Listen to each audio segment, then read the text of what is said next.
أعوذ بالله السميع العليم من الشيطان الرجيم من حمزه ونفخه ونفسه. بسم الله الرحمن الرحيم. ربي يسر ولا تعسر وتمم بالخير. ربي زدني علما. يا أيها النبي حسبك الله ومن اتبعك من المؤمنين. يا أيها النبي حرض المؤمنين على القتال إن يكن منكم 20 صابرون يغلبوا 200 من يكن منكم 100 يغلبوا ألفا من الذين كفروا بأنهم قوم لا يفقهون. الآن خفف الله عنكم وعلم أن فيكم ضعفا من يكن منكم 100 صابرة يغلبوا 200 من يكن منكم 1000 يغلبوا 2000 بإذن الله والله مع الصابرين. یہ 3 آیات مبارکہ ہیں، آیت نمبر 64 سے 66، 64 to 66 سورہ انفال ہے، 10واں سپارہ ہے۔ اللہ تعالیٰ نے اپنے نبی صلی اللہ علیہ وآلہ وسلم سے خطاب کرتے ہوئے فرمایا، نبی حسبک کافی ہے، کون؟ اللہ، آپ کے لیے اللہ تعالیٰ کافی ہے، کفایت کرنے والا ہے۔ اور یہ جتنے مسلمان آپ صلی اللہ علیہ وسلم کی اتباع کرنے والے ہیں، آپ کے پیچھے چلنے والے ہیں، جہاں تک ترجمہ ہے پیرو ہوئے، تو ان کے لیے بھی اللہ کافی ہے، ٹھیک ہے؟ یعنی یہ حسبک جو ہے یہ اللہ تعالیٰ اپنے نبی کے لیے بھی کافی ہے، اور نبی کے چاہنے والوں، نبی کے پیچھے چلنے والوں، نبی علیہ السلام کی سنتوں پر عمل کرنے والوں کے لیے بھی وہی اللہ کافی ہے۔ یا ایھا النبی، اے نبی، مسلمانوں کو قتال کا حکم دو، ترغیب دو، ٹھیک ہے؟ حرض المؤمنین علی القتال، قتال کی ترغیب دو۔ ان یکم منکم، اگر تم میں کے 20 صبر والے ہوں گے 200 پر غالب ہوں گے، اگر 20 صبر والے ہوں گے تو 200 پر غالب ہوں گے، اور اگر تم میں کے 100 ہوں گے تو کافروں کے 1000 پر غالب آئیں گے۔ اس لیے کہ وہ سمجھ نہیں رکھتے، وہ فقیہ نہیں ہے نا، وہ ایسی قوم ہے کہ بے سمجھ بوجھ لوگ ہیں، لا یفقہون، قوم لا یفقہون، وہ بے سمجھ قوم ہیں، ٹھیک ہے؟ جتنی بھی کافروں کی کیٹیگری ہے وہ سب پر ان کا اطلاق ہوتا ہے۔ اب اللہ نے تم پر سے تخفیف فرمائی۔ یہاں ایک چیز ہے جس کو آپ یعنی الجھ سکتے ہیں اور نہیں سمجھ سکتے جب تک کہ آپ کو سمجھایا نہ جائے۔ سب کی بات نہیں ہو رہی ہے، جو ایک عام لوگ ہوتے ہیں جن کو قرآن سے زیادہ واقفیت نہیں ہے۔ تو اللہ نے فرمایا الآن، اب ٹھیک ہے، اللہ نے تم پر سے تخفیف فرمائی، یعنی تمہارا بوجھ ہلکا کیا، ٹھیک ہے؟ اور اسے علم ہے، کس کو؟ اللہ کو۔ وعلم، اللہ تعالیٰ کو علم ہے، اللہ علام الغیوب ہے، کہ تم کمزور ہو، تم ضعیف ہو، ضعفا، ٹھیک ہے؟ ضعفا ہم اردو میں بھی بولتے ہیں، کمزور ہو تو اگر تم میں 100 صبر والے ہوں 200 پر غالب آئیں گے، اور اگر تم میں کے 1000 ہوں تو 2000 پر غالب ہوں گے، اللہ کے حکم سے، باذن اللہ۔ کس کے حکم سے؟ باذن اللہ، اللہ کے اذن سے، اور اللہ صبر والوں کے ساتھ ہیں۔ حرد، آپ کو بتائیں، تحرید کا معنی ہوتا ہے خوب رغبت دلا کر کسی کام پر ابھار دینا۔ تو یہاں پہ اللہ نے بیان کیا حرد المؤمنین، تو آپ کو میں نے بتایا کہ تحرید کے معنی ہے ترغیب میں مبالغہ کرنا، یعنی بہت زیادہ آپ کو رغبت دلانا، مقصد یہ کہ زیادہ ترغیب دینا، یعنی خوب رغبت دلانا اور خوب شوق پیدا کرنا۔ اس کی ہی مطابق نبی کریم صلی اللہ علیہ وآلہ وسلم جنگ سے قبل صحابہ رضی اللہ تعالی عنہم کو آپ خوب ترغیب دیتے اور اس کی فضیلت بیان فرماتے۔ اسی طریقے سے آپ نے جنگ بدر کے موقع پر مشرکین جب اپنی بھاری تعداد اور بھرپور وسائل کے ساتھ میدان میں موجود ہوئے تو آپ صلی اللہ علیہ وسلم نے ایسی جنت میں جانے کے لیے کھڑے ہو جاؤ، ٹھیک ہے؟ آپ صلی اللہ علیہ وسلم نے فرمایا ایسی جنت میں جانے کے لیے کھڑے ہو جاؤ جس کی چوڑائی آسمانوں اور زمین کے برابر ہے۔ میں نے آپ کو پہلے بھی بتایا اور اب بھی آپ سن لیجئے کہ جب تک کہ آپ ظالموں کے ظلم کو روکیں گے نہیں نا، تو دنیا میں ظلم ہی ظلم پھیل جائے گا، اور مظلوم بیچارہ وہ پستا ہی رہے گا، وہ ظلم کی چکی میں اتنا پسے گا کہ پھر اس کو سر اٹھانے کا موقع لوگ نہیں دیں گے، اس کے منہ کا لقمہ بھی چھین لیں گے، اس کی بیوی بھی اٹھا لے جائیں گے، اس کی بیٹی بھی اٹھا لے جائیں گے، اس کے بچوں کو بھی غلام بنا لیں گے، کیونکہ آپ کو نہیں معلوم کہ ہم کن لوگوں کے درمیان رہتے ہیں، اکثر وہی لوگ ہیں جو ظالم ہیں۔ تو اس لیے اللہ تعالیٰ نے یہاں جو ترغیب دی ہے لڑائی جھگڑے کی، ان لوگوں کو، ظالموں کو روکنے کے لیے، ظالموں کو ہاتھوں کو باندھنے کے لیے، ان کو لگام دینے کے لیے، اور مسلمانوں کو اس لیے کہ اگر تم ایسا کام کرو گے تو کیا ہوگا؟ دنیا میں امن ہوگا، سلامتی ہوگی، لوگ آرام سے رہ سکیں گے، اپنا مال رکھ کر بے فکر ہو جائیں گے، ان کو یہ نہیں ہوگا کہ ہاں چور ڈاکو آگے اٹھا لے جائیں گے۔ آج آپ دیکھ لیں دنیا میں کتنی بدامنی ہے، لوگ بینک جاتے ہیں، پیسے نکلواتے ہیں، پیچھے سے ڈاکو لگ جاتے ہیں، کتنی مشکل ہوتی ہے۔ آپ کو پتہ ہے اے ٹی ایم، پتہ چلا اے ٹی ایم سے مال چوری ہو گیا، اے ٹی ایم کا مشین توڑ دی گئی، آپ نے اندازہ لگایا ہوگا کتنا دنیا ظلم سے بھر گئی ہے۔ جس کی بھینس اس کا قانون چل رہا ہے، جس کی لاٹھی اس کے بھینس والا قانون چل رہا ہے۔ تو اللہ تعالیٰ نے اپنے نبی صلی اللہ علیہ وآلہ وسلم اور اپنے مومن بندوں کو اس بات کا حکم اس لیے دیا، جس کو لوگ غلط نام دیتے ہیں، دہشت گردی کا نام دیتے ہیں، کہتے ہیں مسلمان دہشت گرد ہیں، مسلمان جہاد کی بات کرتے ہیں، مسلمان جنگ اور قتال کی بات کرتے ہیں، مسلمان خون ریزی کی بات کرتے ہیں۔ ایسا نہیں ہے، آپ بات سمجھتے نہیں ہیں اور سمجھنا نہیں چاہتے۔ بات سمجھنا تو آسان ہے لیکن آپ سمجھنا نہیں چاہتے۔ تو اللہ تعالیٰ نے اس لیے حکم دیا ہے کہ دشمنوں کے مقابلے اور مخالفین کو زد و کوب کرنے کے لیے، ڈرانے کے لیے، ان کو ہاتھوں کو باندھنے کے لیے یہاں فرمایا کہ دشمن کے مقابلے میں اللہ تعالیٰ حامی و ناصر اور مددگار ہے۔ خواہ ان کے دشمن کی تعداد کتنی زیادہ ہو، ان کے پاس اسباب و وسائل کی کتنی ہی فراوانی ہو، اور ان کے مقابلے میں مسلمانوں کی تعداد کتنی ہی کم ہو۔ تو سمجھایا یہ گیا ہے اور سمجھنے کی چیز یہ ہے کہ مسلمانوں کی تعداد کتنی ہی کم ہو، لیکن بات یہ ہے کہ یہاں پر آپ کو رغبت دلائی گئی، آپ کو ابھارا گیا، اور نبی کریم صلی اللہ علیہ وسلم کو اللہ نے فرمایا کہ آپ ان کو ابھاریں، آپ ان کو ابھاریں کہ ظالموں کے خاتمے کے لیے یہ اٹھیں۔ یہ بات سمجھنے کی ہے۔ اصل میں خاتمہ ظالموں کا کرنا ہے، خاتمہ ان لوگوں کا کرنا ہے جو دنیا میں بدامنی پھیلا رہے ہیں، جو دنیا میں بے چینی پھیلا رہے ہیں، جو دنیا میں ظلم پھیلا رہے ہیں، ان کے لیے اٹھنا ہے آپ نے، ٹھیک ہے؟ تو یہ بات ہے سمجھنے کی۔ مسلمانوں کو دشمن کے سامنے صف آرا ہوتے وقت نبی کریم صلی اللہ تعالیٰ علیہ وآلہ وسلم ترغیب دیا کرتے تھے۔ تو اسی طریقے سے میں نے آپ لوگوں کو بتایا بھی کہ جنگ بدر میں بھی آپ صلی اللہ علیہ وسلم نے ترغیب دیتے ہوئے فرمایا، اور آپ صلی اللہ علیہ وسلم نے فرمایا کہ قوموا الی جنت عرضها السماوات والارض، اس جنت کے لیے اٹھو، کھڑے ہو جاؤ، کھڑے ہو جاؤ، ایسی جنت میں جانے کے لیے کھڑے ہو جاؤ جس کی چوڑائی آسمان اور زمین کے برابر ہے۔ یہاں عرض کی بات ہوئی ہے۔ عرض آپ کو پتہ ہے، مسلم شریف کی حدیث شریف ہے یہ، عرض جو ہے وہ طول سے کم ہوتا ہے، طول زیادہ ہوتا ہے، تو جس کا عرض ہی اتنا ہے کہ آسمانوں اور زمین کے برابر ہے، ٹھیک ہے، اس کا عرض سوچئے تو پھر اس کا طول کتنا ہوگا، اس کا آپ اندازہ کیسے لگا سکتے ہیں؟ عمیر بن حمام ایک صحابی ہیں، انہوں نے عرض کی کہ اس کا عرض آسمان اور زمین کے برابر ہے، یعنی سوالیہ طور پر۔ تو رسول اللہ صلی اللہ علیہ وآلہ وسلم نے فرمایا ہاں۔ تو انہوں نے عرض کی بہت خوب، بخا بخا، جیسے ہم کہتے ہیں نا اردو میں واہ واہ واہ واہ، ایسے کہتے ہیں نا۔ تو جب انہوں نے یہ بات کہی تو آپ صلی اللہ علیہ وآلہ وسلم نے فرمایا ما يحملك على قولك بخن بخن، ٹھیک ہے، یہ تم نے کیوں کہا کہ بہت خوب بہت خوب، ماشاء اللہ یا واہ واہ جیسے ہم کہتے ہیں؟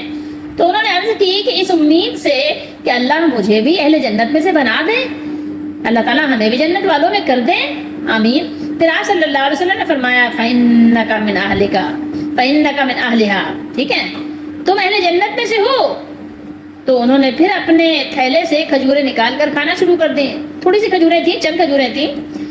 پھر جلد ہی ہاتھ میں پکڑی ہوئی کھجوروں کو انہوں نے کیا کیا، رکھ دیا، یعنی پھینک دیا اور رکھ دیا، اور کہا کہ اگر ان کھجوروں کے کھانے تک زندہ رہا تو یہ بہت طویل زندگی ہوگی، یعنی اتنی زندگی زیادہ ہے زمین پر زندہ اتنی دیر رہنا، جب تک ہم یہ 5-6 کھجوریں کھائیں گے تو وقت زیادہ لگ جائے گا۔ جنت اتنی خوبصورت جنت کے لیے میں یہاں اتنا اپنا وقت ضائع کروں، یعنی ان دا سینس مطلب آپ اس طرح سے سمجھ لیں۔ انہوں نے کہا کہ یہ بہت زیادہ زندگی ہوگی۔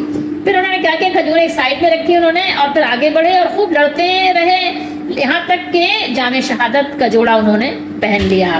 اللہ تعالیٰ ان سے راضی ہو۔ یہ مسلم شریف کی حدیث شریف ہے، مسند احمد میں بھی ہے اور سنن کبریٰ وغیرہ میں بھی ہے۔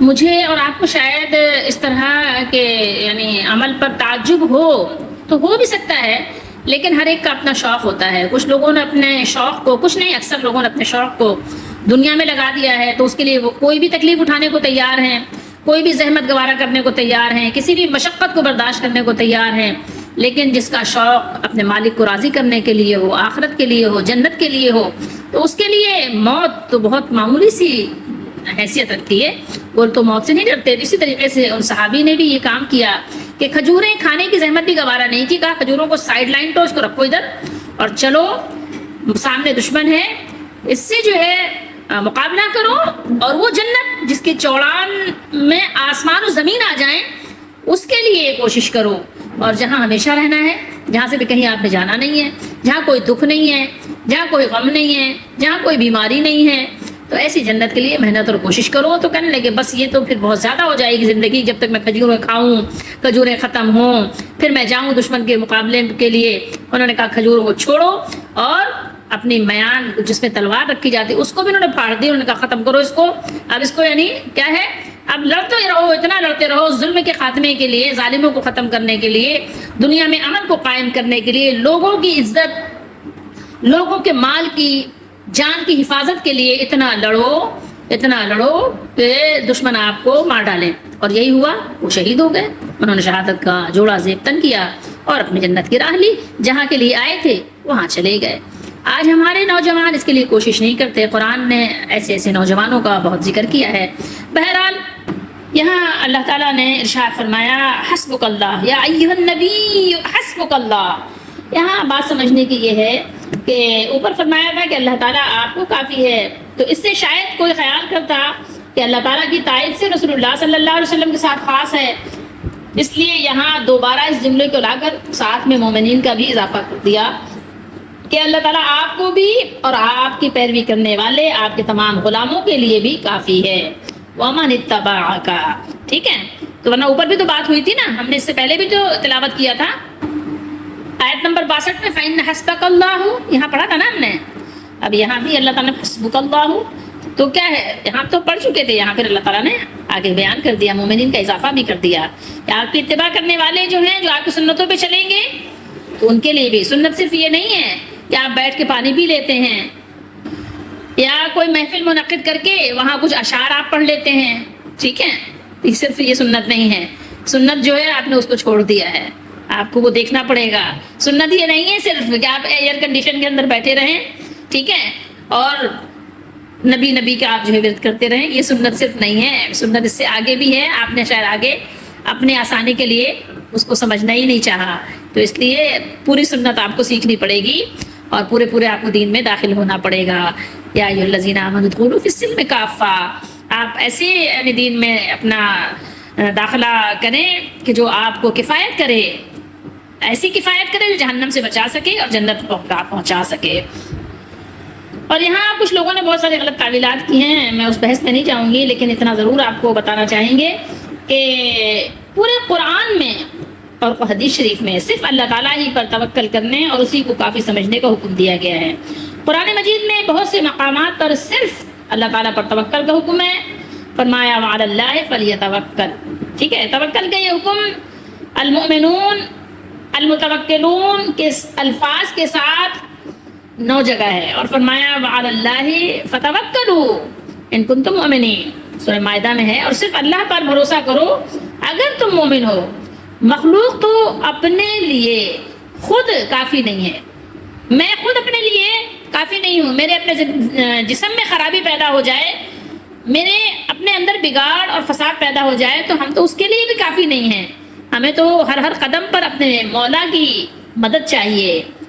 تو بھلا ہم دوسروں کے لیے کیسے کفایت کر سکتے ہیں، دوسروں کے لیے کیسے کافی ہو سکتے ہیں؟ تو کسی نے بہت خوب یعنی شعر کہا ہے، سنبھلتا نہیں جن سے اپنا دوپٹہ، سنبھلتا نہیں جن سے اپنا دوپٹہ، اپنا وجود سنبھالے گی کیا وہ کسی کا کلیجہ، ٹھیک ہے، کسی اور کو وہ کیا سنبھالیں گے، کسی اور کو کیا وہ ڈھارس بنائیں گے، جبکہ وہ خود جو ہے کسی اور کے محتاج ہیں، ہر لمحے محتاج ہیں۔ آپ اپنی محتاجگی پہ غور کر سکتے ہیں، اتنے محتاج ہیں، بسا اوقات دولہا مر جاتا ہے، دولہا مر جاتا ہے، کوئی دولہا مرنا چاہتا ہے کیا؟ بسا اوقات دلہن مر جاتی ہے، ہوتا ہے نا ایسا، آپ نے دیکھا ہوگا، چھوٹے چھوٹے بچوں کی ماں مر جاتی ہے۔ تو اگر میں اور آپ اپنے آپ پہ بھروسہ کریں تو مجھ سے اور آپ سے زیادہ نادان کون ہوگا؟ یا اپنے جیسے کسی اور پہ بھروسہ کر لیں، وہ بھی بہت بڑی نادانی ہے۔ بھروسہ کرو زندہ پر جسے موت نہیں آئے گی۔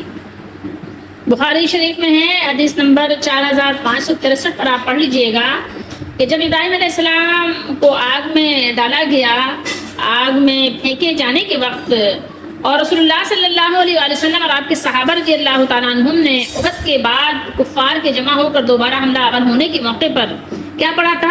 حسبنا اللہ و نعم الوکیل، حسبنا اللہ و نعم الوکیل۔ ٹھیک ہے، انہوں نے یہی پڑھا تھا کہ ہمارے لیے اللہ ہی کافی ہے اور وہ بہترین وکیل ہے، بہت ہی بہترین وکیل ہے۔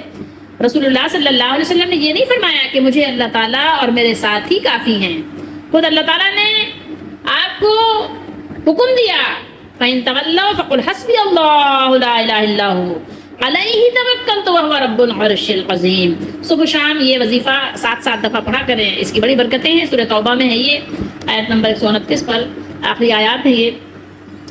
پھر اگر وہ منہ موڑے تو آپ کہہ دیجئے مجھے اللہ ہی کافی ہے، اس کے سوا کوئی الہ نہیں، میں نے اسی پر بھروسہ کیا اور وہی عرش عظیم کا رب ہے۔ کیا ہے؟ وہی عرش عظیم کا رب ہے۔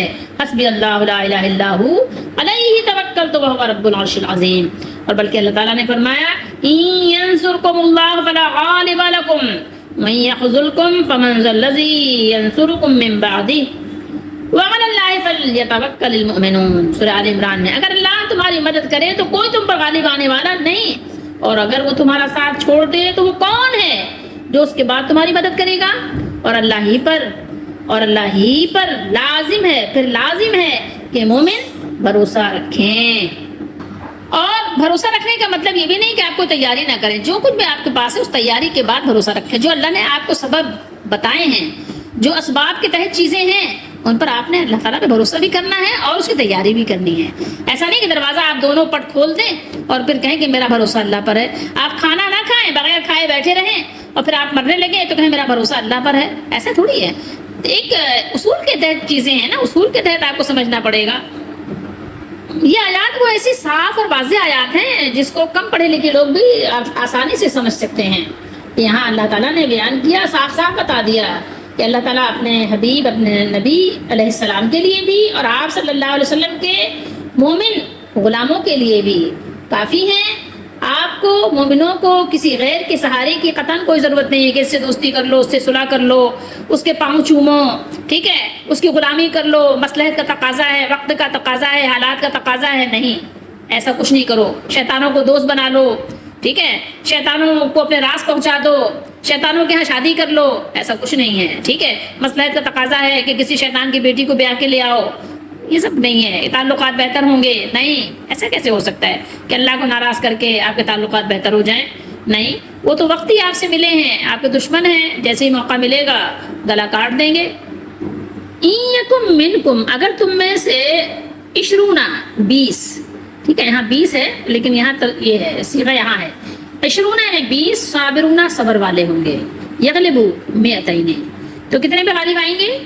200 پر، ٹھیک ہے، یہ 200 یہاں ہے لیکن یہ صیغہ یہاں ہے 200، 200 پر 20 افراد اگر صبر والے ہیں تو غالب ہوں گے 200 پر، یعنی 20 مسلمان، 20 مومن 200 ظالموں، کافروں، باغیوں کے لیے کافی ہوں گے، ٹھیک ہے۔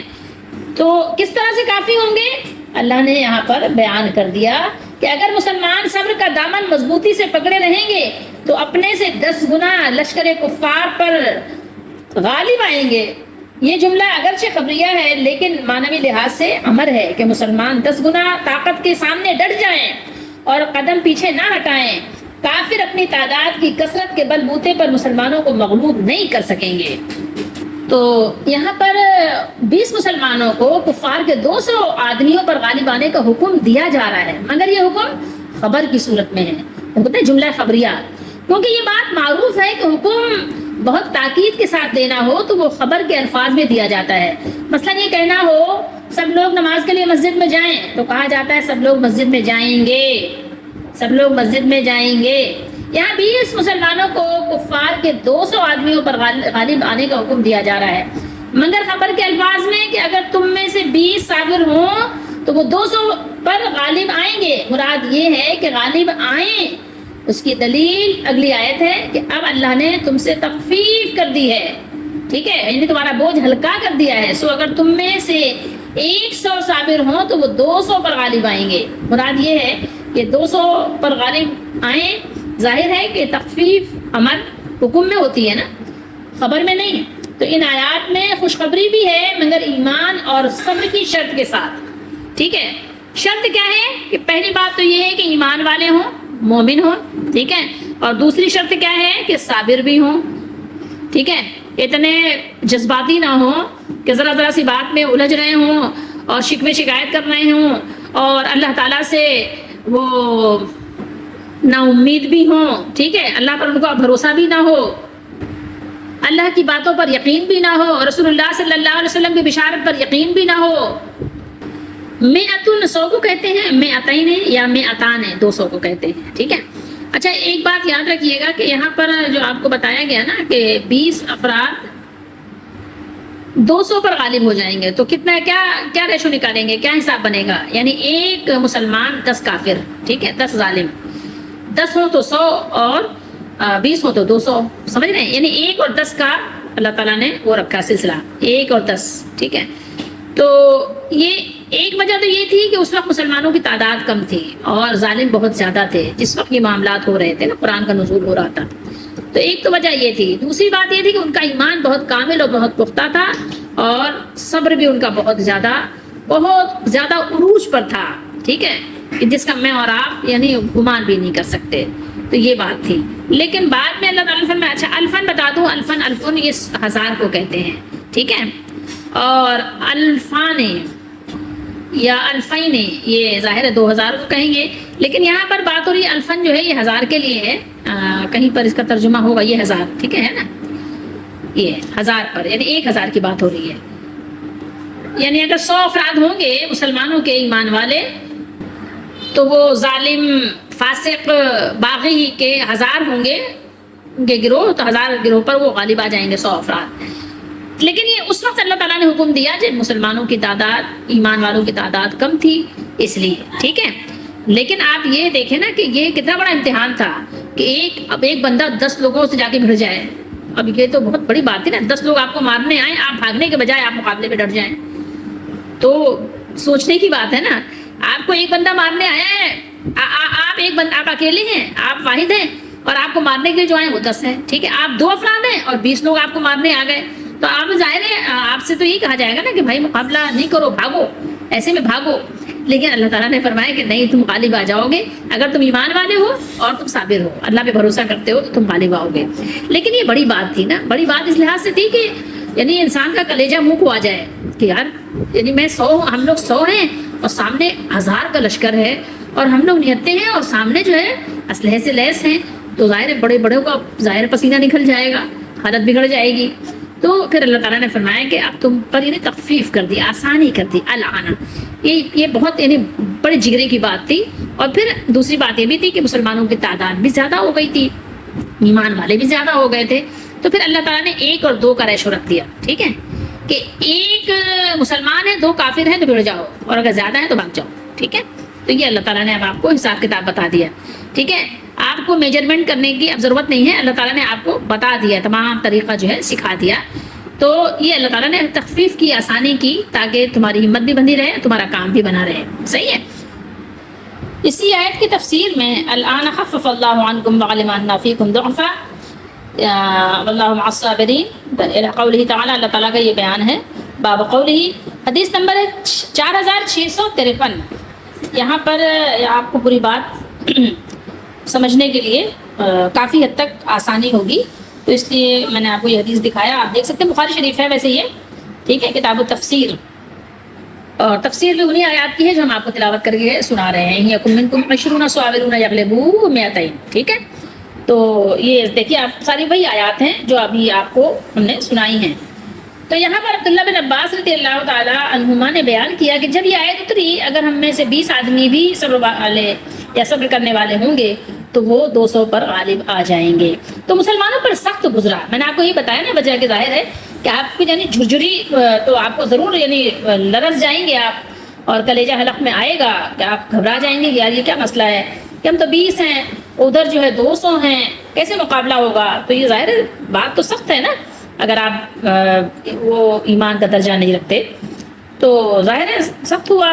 تو کیونکہ اس آیت میں ان پر یہ فرض قرار دیا گیا تھا، یعنی اس سے فرار نہیں تھا کہ نہیں آپ نے ایسا نہیں کرنا، ایسا کرنا ہی تھا کہ ایک مسلمان 10 کافروں سے نہ بھاگے، اس لیے اس کے بعد تخفیف کی گئی، بوجھ ہلکا کیا گیا، ٹھیک ہے، آپ کو ریلیف دیا گیا، اور اللہ تعالیٰ نے فرمایا اب اللہ نے تم پر تخفیف کر دی، یعنی تم پر یعنی بوجھ ہلکا کر دیا، اور معلوم کر لیا کہ تم میں جوش کی کمی ہے۔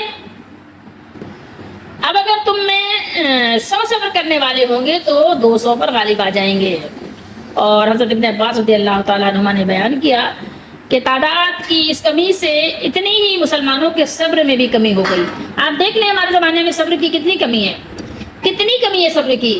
ایک بھائی دوسرے بھائی کی بات برداشت نہیں کر سکتا، ٹھیک ہے، دروازہ کھولنے پہ لڑ جاتے ہیں، دسترخوان بچھانے پہ لڑ جاتے ہیں، ٹیلی فون، اب تو ظاہر موبائل آ گئے ہیں، مطلب ٹیلی فون اٹھانے پہ لڑ جاتے تھے، میں نے اس سے پہلے اٹھایا اب تم اٹھاؤ، ٹھیک ہے، چھوٹی چھوٹی باتوں پہ، ہم نے پانی کی بوتل بھری تھی اب تم بھرو، تو ہم نے جو ہے نا کھانا رکھا ہے تو تم کھانا مطلب یعنی سمیٹو تم، تو چھوٹی چھوٹی باتوں پہ اتنا یعنی صبر کی کمی ہے۔ آپ کو کیا بتائیں، جب آپ روڈ پہ چلیں، جب گاڑیاں روڈ پہ چلتی ہیں آگے پیچھے ہونے کے لیے لڑ جاتے ہیں، ٹھیک ہے، اوورٹیک کرتے ہیں، مطلب کیا کیا کرتے ہیں، کتنی صبر کی کمی ہے، انسان اس کا اندازہ ہی نہیں لگا سکتا۔ تو ظاہر ہے پھر دشمن کو بھگانے کے لیے وہی کام کرے، اتنا مشقت کرے، کیسے کر سکتا ہے؟ آپ سوچ سکتے ہیں، اندازہ لگا سکتے ہیں کہ آپ کو ایک بٹن کھول کر دروازہ کھولنے میں جب اٹھنے میں زحمت ہے تو پھر اللہ کی راہ میں نکلنا ظاہر ہے ایسے لوگوں کے لیے کتنا بھاری کام ہے۔ تو صبر کی کمی تو بہت زیادہ ہو چکی ہے، اس میں تو کوئی شک و شبے کی گنجائش ہی نہیں، آپ دیکھ سکتے ہیں اپنی آنکھوں سے۔ تو اب اللہ تعالیٰ نے آسانی کر دی ہے، اور حکم یہ ہے کہ اگر آپ دشمن کے مقابلے میں نصف تعداد ہیں، یعنی آپ 1 ہیں وہ 2 ہیں، آپ 10 ہیں وہ 20 ہیں، تو پھر ان کے لیے مقابلے سے بھاگنا جائز نہیں، اور اگر ان کی تعداد اس سے بھی کم ہو تو پھر ان کے لیے دشمن کو بھگانا واجب نہیں ہے، ٹھیک ہے۔ مثال کے طور پر 8 مسلمان ہیں، ٹھیک ہے، اور 20 کافر ہیں، تو اب آپ پر واجب نہیں ہے، کیونکہ ڈبل نہیں ہے نا، ڈبل اور سنگل کا معاملہ نہیں ہے، زیادہ ہے نا، 8 کے مقابلے میں 16 ہونے چاہیے نا، تو یہ بات ہے، اس کو آپ سمجھ لیجئے۔ اور جائز ہے کہ ان کے مقابلے سے روگردانی کر لیں آپ، ٹھیک ہے، کیونکہ آپ 8 ہیں اور وہ 20 ہیں، اگر آپ 8 ہیں اور وہ 16 ہیں تو پھر آپ مقابلہ کریں، اور اگر آپ 8 ہیں وہ 18 ہیں اور وہ 20 ہیں تو پھر آپ مقابلے سے فرار حاصل کر سکتے ہیں۔ تو بہرحال اللہ تعالیٰ اپنے بندوں پر بہت مہربان ہے، اور اللہ کی مہربانی ظاہر نہ ہو تو بندہ تو ظاہر ہے چل بھی پھر نہیں سکتا، تو دشواریاں اللہ تعالیٰ دور فرما دیتے ہیں، آسانیاں مہیا فرما دیتے ہیں۔ تو آسانیوں کا حکم آ گیا کہ اپنے سے دوگنا کے مقابلے میں ثابت قدم رہنا واجب اور بھاگنا حرام قرار دے دیا گیا۔ میں نے آپ کو بخاری شریف کی تفسیر بھی نکال بھی دی، سنا بھی دی۔ اگر کفار دوگنا سے زیادہ ہو تو بھاگنا گناہ نہیں، ٹھیک ہے، لیکن لڑنا اور جمع رہنا بہرحال افضل ہے، جیسا کہ عہد نبوی صلی اللہ علیہ وسلم اور خلفائے راشدین کے عہد کے واقعات سے معلوم ہوتا ہے، ٹھیک ہے۔ اور آیت میں خوشخبری بھی ہے کہ مسلمانوں کے لشکر ہزاروں تک جائیں گے، مسلمانوں کو صبر کی تلقین بھی کی گئی، اور مسلمان تھوڑے ہوں تب بھی وہ گھبرائیں نہیں اور نہ میدان چھوڑیں، ٹھیک ہے۔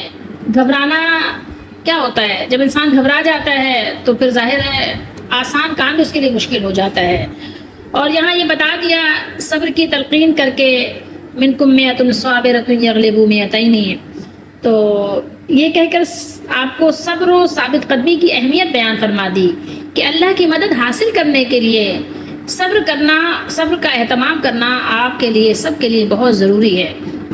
رسول اللہ صلی اللہ علیہ وآلہ وسلم اور تمام انبیاء نے صبر کا بڑا اہتمام کیا ہے۔ آپ یوسف علیہ السلام کی زندگی دیکھیں، آپ عزیز مصر کے گھر میں ان کا رہنا، عورتوں کی 420 اور قید خانے میں رہنا، پھر رسول اللہ صلی اللہ علیہ وسلم کی مکی زندگی اور رسول اللہ صلی اللہ علیہ وسلم کے شعب ابی طالب گھاٹی میں 3 سال قید و بند کی زندگی بسر کرنا، یہ ساری چیزیں آپ کو بتاتی ہیں کہ صبر جو ہے وہ بہت ہی، صبر و تحمل ایک بہت ہی اہمیت کا یعنی کہنا چاہیے حامل ہے اور بہت ضروری چیز ہے۔ اور اللہ تعالیٰ نے یہاں بیان کیا، دیکھیے کہ بِأَنَّهُمْ قَوْمٌ لَا يَفْقَهُونَ، اس چیز کو بھی غور کیجئے، یعنی سمجھ سے کام نہیں لیتے، ٹھیک ہے، نہ تو ان کا مقصد ثواب ہے، نہ شہادت کے حصول کی نیت ہوتی ہے، نہ عذاب سے بچنے کی، نہ ہی وہ کسی پائیدار اور دائمی مقصد کے لیے لڑتے ہیں۔ اس لیے ان میں وہ جذبہ اور اخلاقی قوت موجود نہیں ہوتی جو انہیں میدان جنگ میں ڈٹے رہنے کا حوصلہ عطا کرے۔ لہٰذا یہ ان سرفروش مجاہدین کا کیسے مقابلہ کر سکتے ہیں جن کی بڑی تمنا شہادت کی فضیلت حاصل کرنا ہے، اللہ کی رضا حاصل کرنا ہے؟ یہ تو بے وقوف لوگ ہیں، اور آپ کو پتہ ہے بے وقوفوں کا تو کوئی مقصد نہیں ہوتا نا، تو وہ تو بھیڑ چال کی طرح ہوتے ہیں یا وہ چوپایوں کی طرح، جانوروں کی طرح ہوتے ہیں، ٹھیک ہے؟ تو یہاں سمجھنے کی بات کیا ہے؟ سمجھنا یہ ہے کہ مسلمان صبر کا دامن مضبوطی سے پکڑے رہیں گے تو مسلمانوں پر کوئی بھی غالب نہیں آ سکتا۔ یہ بات سمجھنے کی ہے۔ مسلمان بہت بڑی حیثیت رکھتے ہیں اللہ کے نزدیک، ٹھیک ہے؟ آپ کسی بھی صورت میں اپنے قدم پیچھے نہ ہٹائیں، ٹھیک ہے؟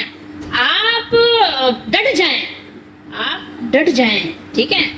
آپ کافر کی تعداد کتنی بھی ہو، وہ اپنے کثرت کے بلبوتے پر مسلمانوں کو مغلوب نہیں کر سکتے ہیں۔ آپ کو خبردار کر دیا گیا ہے، اور اس کی وجہ بتائی گئی ہے۔ اس کی وجہ یہ ہے کہ مسلمان ایسے بلند مقصد کے لیے جنگ کر رہے ہیں جو انہیں اپنی جان سے بھی زیادہ عزیز ہے۔ دنیا میں امن قائم ہو، اللہ کا دین قائم ہو، اللہ کا حکم قائم ہو۔ وہ یہ اچھی طرح جانتے ہیں کہ دین الہی کے نفاذ سے مظلوم انسانیت کی داد رسی ہوگی، باطل خداؤں کی عظمت کا تختہ الٹ جائے گا، اور باطل خداؤں کی عظمت کا تخت الٹ دینے سے حریت و مساوات کا پرچم لہرانے لگے گا، پرچم لہرائے گا۔ اپنے مقصد کی عظمت پر یقین اور اس کے لیے ہر قربانی پر معجور ہونے کا ایمان ان کے دلوں کو تقویت، قوت، طاقت اور ان کے قدموں کو ثابت رکھے گا، اور ثابت قدم رکھتا ہے اور ثابت قدم رکھے گا، اور وہ بڑی بے جگری سے ان کا مقابلہ کریں گے۔ لیکن کفار کی یہ جنگ آزمائی کسی بلند اور عظیم مقصد کے لیے نہیں، بلکہ محض ضد، بدتمیزی، تعصب، دشمنی اور بغاوت کا نتیجہ ہے۔ اس لیے وہ معنوی قوت ان میں کیا ہے؟ نہ ہونے کے برابر ہے، مفقود ہے، جو کامیابی کے لیے شرط اول ہے۔ سمجھ رہے بات آپ کو؟ ایک تو ہوتی ظاہری قوت، ایک ہوتی ہے آپ کی اندرونی باطنی قوت، وہ ان کے اندر نہیں ہوتی، وہ ظاہری قوت پہ بھروسہ کرتے ہیں۔ کافر ہے تو شمشیر پہ کرتا ہے بھروسہ، مومن ہے تو بے تیغ نہیں لڑتا ہے سپاہی۔ لیکن ایک سبق آج کے مسلمانوں کے لیے بھی ہے، جو اپنے آپ کو مسلمان کہتے ہیں، ٹھیک ہے؟ اب وہ مسلمان ہیں یا نہیں ہیں، یا تو وہ جانتے ہوں گے یا تو ان کا اللہ جانتا ہوگا، ظاہر دوسرا کوئی تو ظاہر پہ فیصلہ کرے گا جو دیکھے گا، جس کے لیے دیکھے گا۔ لیکن اس بات پر آپ ہمیشہ یعنی غور کیا کریں کہ یہ جو اللہ تعالیٰ نے بیان کیا ہے، تو بہرحال یہ امر پیش نظر رہے کہ یہ وعدہ، یہ نام نہاد جو اپنے آپ کو مسلمان کہتے ہیں، نام نہاد مسلمانوں سے نہیں ہے، جو کاغذی مسلمان ہیں، جنہوں نے رجسٹر میں مسلمان لکھوایا ہے، جن کے کارڈ میں مسلمان لکھا ہوا ہے، ٹھیک ہے؟ تو ان سے نہیں ہے جو مصیبت اور آزمائش کے لمحات میں ہمت ہار کر بیٹھ جاتے ہیں اور اللہ سے شکوہ کرتے ہیں، ٹھیک ہے؟ بلکہ ان سچے اہل ایمان سے ہے جو راہ حق میں پیش آنے والی ہر تکلیف کو خوشی سے برداشت کرتے ہیں، اور حالات کی سنگینیوں میں ان کا جوش ایمانی بڑھ جاتا ہے، کم نہیں ہوتا، اور دشمن کی قوت و تعداد کو دیکھ کر وہ صبر کا دامن مضبوطی سے پکڑ لیتے ہیں اور فولادی چٹان بن کر کھڑے ہو جاتے ہیں۔ آج کے مسلمان کے لیے تو وہ بات بالکل فٹ آتی ہے کہ اس قدر شوق کے اللہ سے بھی برہم ہے، نعوذ باللہ۔ اور یہ بات بھی کہ بادہ شام نئے، بادہ نیا، ہم بھی نئے، حرم کعبہ نیا، بت بھی نئے، تم بھی نئے، نئے نئے بت بنا لیے، ٹھیک ہے؟ اور بتوں کی پوجا کی نئے نئی ایجادات ہو گئی، نیا نیا انداز ہو گیا، ٹھیک ہے؟ نئے نئے طریقے سے بتوں کو پوج رہے ہیں۔